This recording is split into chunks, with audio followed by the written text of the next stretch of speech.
Howdy folks, it's Bucket Fridge. I hope you're all doing very well today. Thank you so much for stopping by the channel.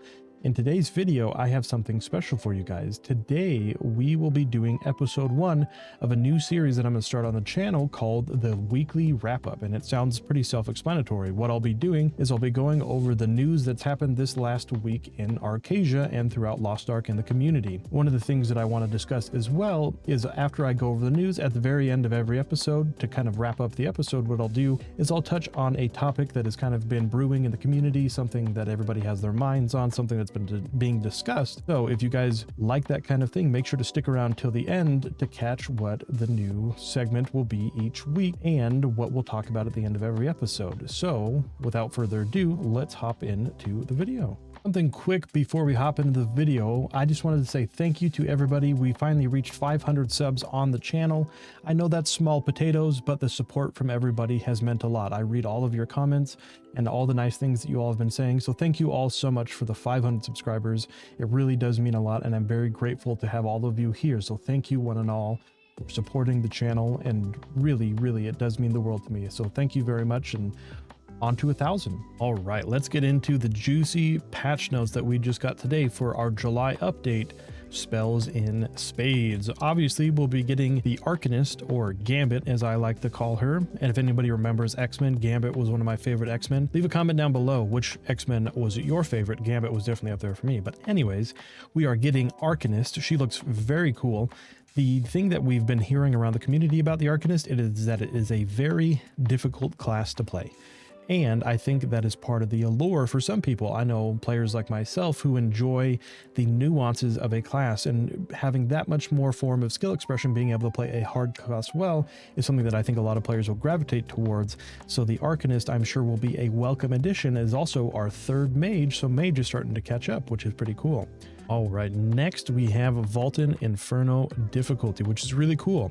For those of you who don't know how Inferno difficulty works, the scale of balance is applied that raid requires the Book of Coordination, so everyone's gear is normalized. What that means is that you will have a certain amount of stat points, a certain amount of engravings, gems, etc.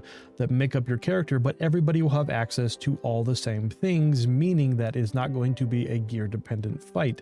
It is going to be a form of pure skill expression, which I think is really cool. Alrighty, next is the Maharaka Festival and the Water Pop Arena.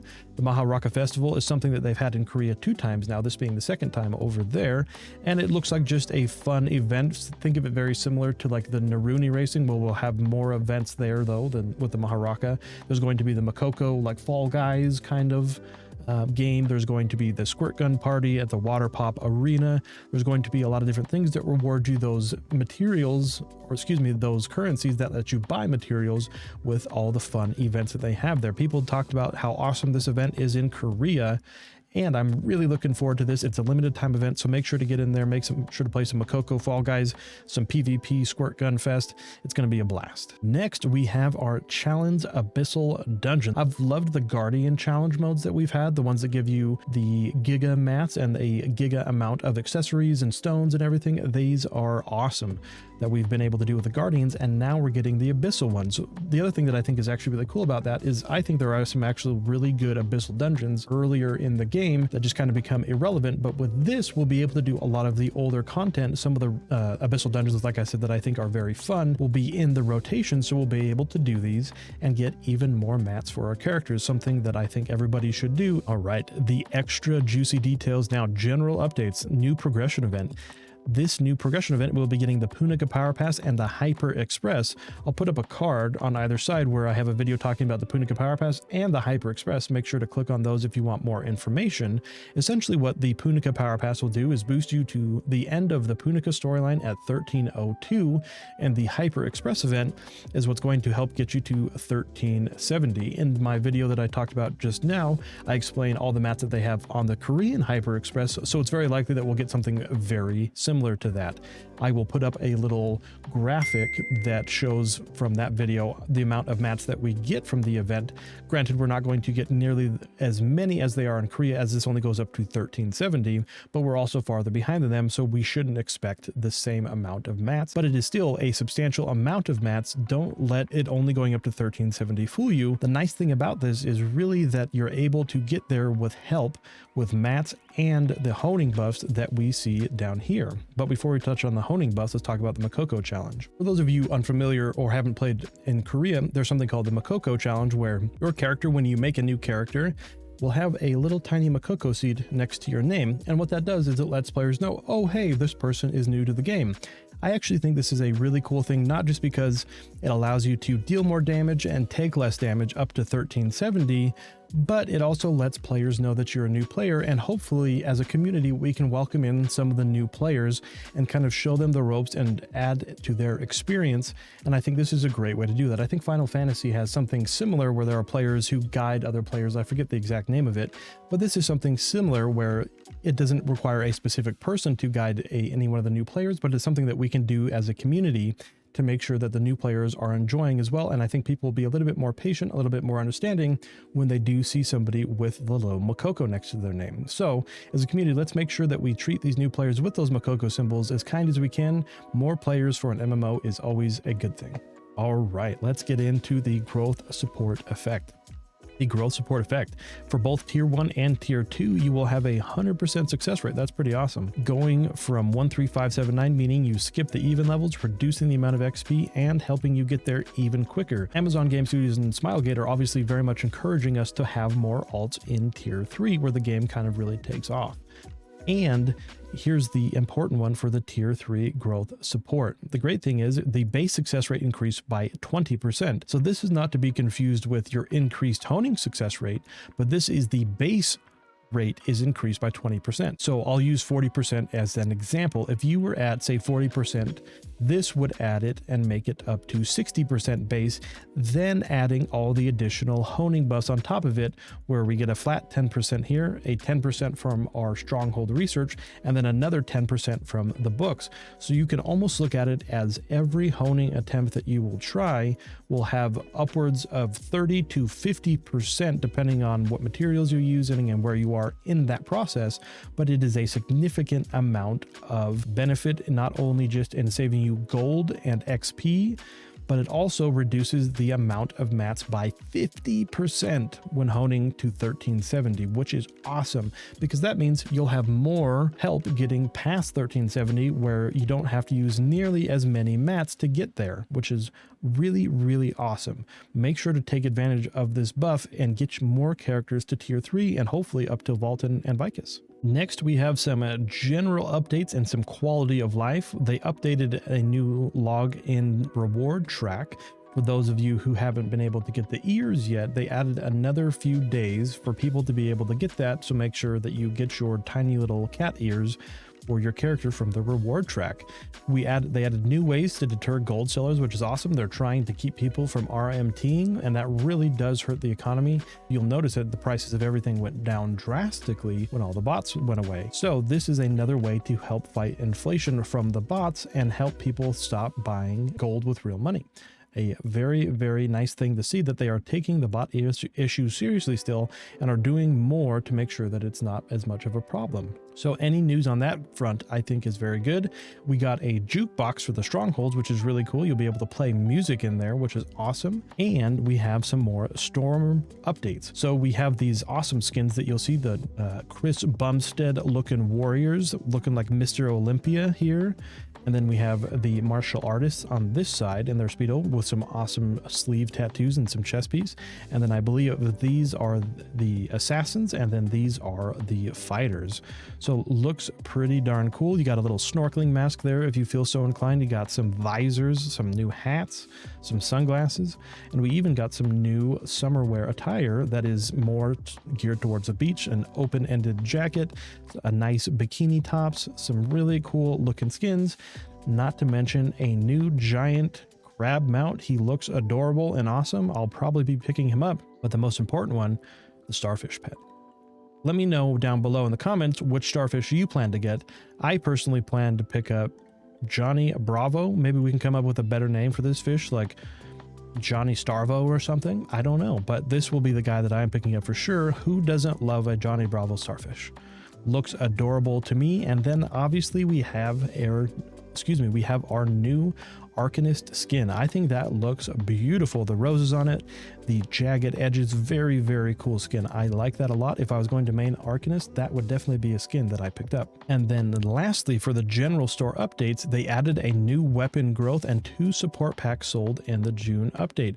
If you remember those, there is a support pack in the store that helps you with more mats and more materials to upgrade your character. So it looks like they're doing one specifically geared towards a weapon, more destruction crystals and leap stones, I would imagine. And then also the regular 2 growth support packs, which is awesome.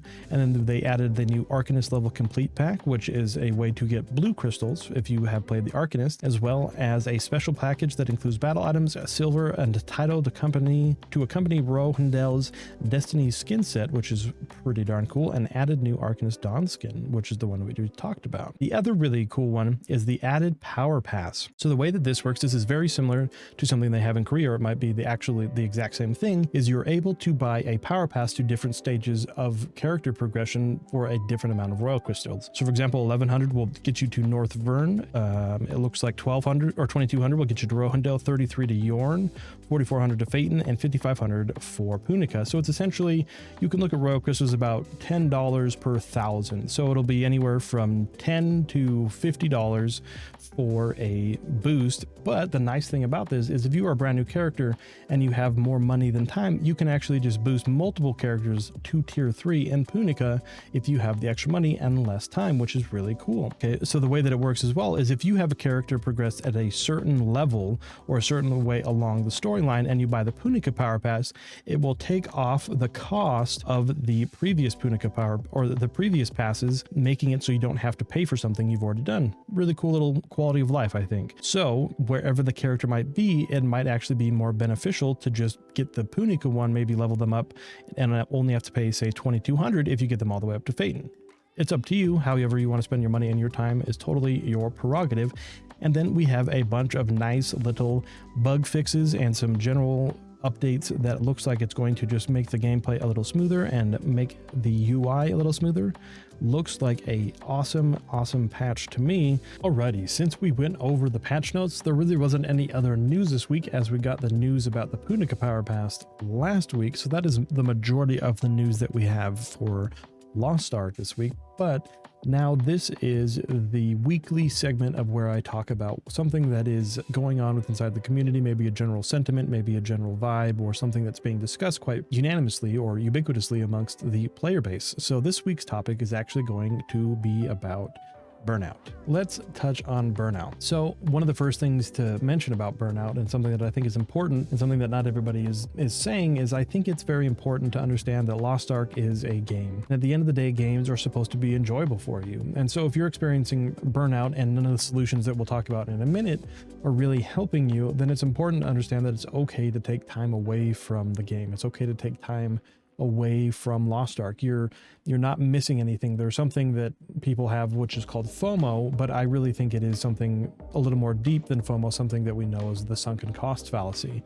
The sunken cost fallacy is something that suggests that if you invest a lot of time into something, you have to keep doing that something because you've already invested a lot of time into it. In this case, it's Lost Ark, that you feel that you've invested so much time, maybe and or money into the game, that you can't put it down, because then what would have all that time have been for? And the way that I've always combated feeling like that myself is that I remember that it's a game, and I remember that I'm supposed to have fun at the end of the day, and if I'm not having fun, then that defeats the purpose of the game. And one of the other important things to remember is that any time that you've put into the game and or money that you've put into the game, if you enjoyed that time and you invested it and you enjoyed the experiences, I don't think that is wasted time at all. I think any time that you invest into something that you really like and really enjoy doing is not wasted time, because it provides fulfillment for you. And since we're talking about fulfillment, that kind of brings me to my next point about gaming in general, is a lot of players just kind of haphazardly play a game and then wonder why they stop enjoying the game. Everybody kind of gets like, oh, well, this isn't very fun anymore.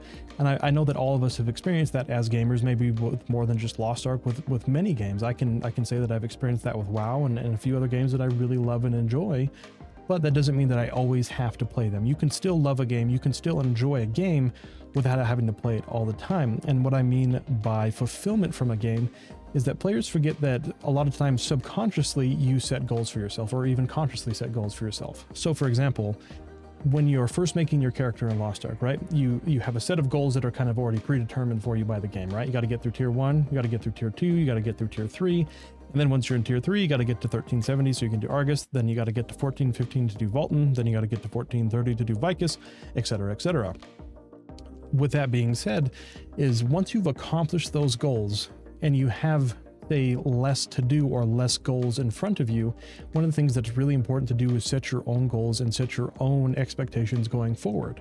I'll use myself as an example. I too have been feeling the feeling of being burned out, so to speak, where it's not nearly the same amount of enjoyment that I get every day as that I did, but that's impossible to keep up because as your experience in the game grows, so does your perception of the game change. It's not necessarily something that you can just have perpetually, that new shiny feeling of a game. It wears off at some point, and I think a lot of players are running into that phase where its new shiny has stopped being enough to keep playing the game. So now that the new shiny feeling is gone, it's kind of hard to, I guess, work up a reason to want to play. One of the things about human psychology that we know is that as people, we are very goal oriented. We set goals for ourselves all the time, even though we might not always accomplish them. So one of the things I think is important to do when playing Lost Ark or any game in general is to keep setting yourself goals, keep yourself working towards something, because that's when we have fulfillment. If you'll think about it, the new shiny that occurs when the game is first being played, the reason you're enjoying it so much is because it is a constant resetting and setting of goals and accomplishing goals, resetting goals, accomplishing goals, resetting goals, accomplishing goals. But then when you reach a point where you're kind of at maintenance phase where you're just kind of doing the daily content, that usually is not enough to keep somebody engaged. The way that you should be engaged in a game is by setting goals for yourself. So there's a few parts to setting goals that I want to talk about to make sure that people kind of understand how important it is to set goals for yourself and how to set realistic goals. So one of the most important things to remember when you're setting goals for yourself is that, one, they have to be realistic. So for example, let's say on the morrow that you're going to be boosting a character and you have set a goal for yourself to get to 1460 in the first week. It is doable, but it will have required lots of time and preparation for that to be feasible. For example, if you're just boosting a character and you haven't been stocking up mats or doing those things, getting to 1460 in the first week, probably a little bit unattainable. And if you're setting goals for yourself that are unattainable, that's when the burnout continues to set in or even exacerbates, because you're going to be setting a goal that you're not going to be able to accomplish in the time frame that you want to accomplish it in, therefore adding a more negative feeling towards the game, increasing the lack of desire to play the game. So instead, set a more realistic goal. I want to get to 1415 the first week, or 1430 the first week, or whatever the goal might be. The importance is that it is attainable, that you can actually work towards it and see the progress. That's one of the things that Lost Ark does really well, is it helps you keep incremental progress on all your characters and helps you kind of get that slow drip of fulfillment by working towards different eye levels. But the thing that's important to remember is it's more important to set goals that are more than just reaching a certain eye level. For example, I'm going to be boosting a striker come tomorrow. One of the things that I've really been doing is not only just figuring out what engravings and what stats that I need, but rather the more nuanced details of striker, and something that will require a lot of mastery. That is something that you can really sink your teeth into and really get involved in the game again. I think the summer, this event specifically, is really, really good for Burnout. So if you're not playing right now and you need an excuse to come back to the game, I think this is the perfect example. So what you can do, I'll give you an example. Like I said, for me, I'm boosting a striker and trying to get him to 1430 the first week. So maybe you coming back can set yourself a different goal and attain that, and try something new, try something different, try something that adds new life to the game for you. Don't just get caught in the same rut of doing the same dailies over and over and expecting to start enjoying the game. The definition of insanity is doing the same thing over and over and expecting different outcome, right? So how can you expect you to change your sentiment towards the game or how you're feeling about the game by not changing any of your behavior? And again, the behavioral changes don't have to be large, but they just have to be something incremental that you can track and understand and help you progress towards. At the end of the day, burnout is something that you can mediate via setting yourself goals, realistic goals, and then also trying new things and expanding your horizons, whether it's a new class, a new role, or whatever it might be. It's important to keep working towards something. It's important to keep working towards a set of goals that keep you locked into the game. And again, if you've done all of that, you've set yourself goals and you've reached them and it's still not providing any fulfillment for you, maybe it's time to put it down for a little bit, and then by playing a different game or taking a step back from gaming or whatever it might be something that helps refresh your desire to play a game, Lost Ark or any other game specifically. But just at the end of the day, remember folks, this is supposed to be fun. This is supposed to be for you. This is supposed to be your time that you get to unwind and enjoy things. Don't put unnecessary expectations on yourself or unrealistic expectations on yourself or unattainable goals. Those will all contribute to your feelings of burnout. You're supposed to have fun, set goals, make sure that you're enjoying the game. If you do all those things, I think you will have an easier time staying engaged in Lost Ark. But remember, it is a continual process. It's not just setting a goal and meeting it, it's setting many goals and meeting many goals and getting your, say, account to a good spot as opposed to just a certain character. I know this was a little bit rambly, but I just want to kind of express my thoughts and let everybody know how I was feeling with burnout, and hopefully this can help you all with burnout. If you enjoy these kind of long form discussions where I just kind of talk about a topic and go over it, leave a comment down below and let me know if this was helpful for you. But as far as the burnout discussion goes, that's all I have for you in regards to that. So like I said, hopefully this is something that helped, and if it did, I'd be happy to know about it because I'd love to make more content like this for you guys if this is something that you enjoyed. But as for episode 1 of the weekly wrap up, that's gonna do it, folks. I really do appreciate everybody hanging out and sticking through this video. I know it is a longer one, but these episodes will be a little bit longer as we're gonna have to discuss a variety of topics, news, and etc. So thank you all for your patience and sticking with the video. If you would do the YouTube stuff for me, that would be immensely helpful. If you found this video useful in any way, I'd love to have you guys here for more episodes of this going forward. So make sure to subscribe and do the YouTube stuff. That would mean a lot. And again, thank you everybody for your 500 subs. Like I said, I know it's small potatoes, but it really does mean the world to me. Thank you everybody, one and all. Until next time, guys, make sure to be kind, remember to be safe, and I will catch you all in the next one.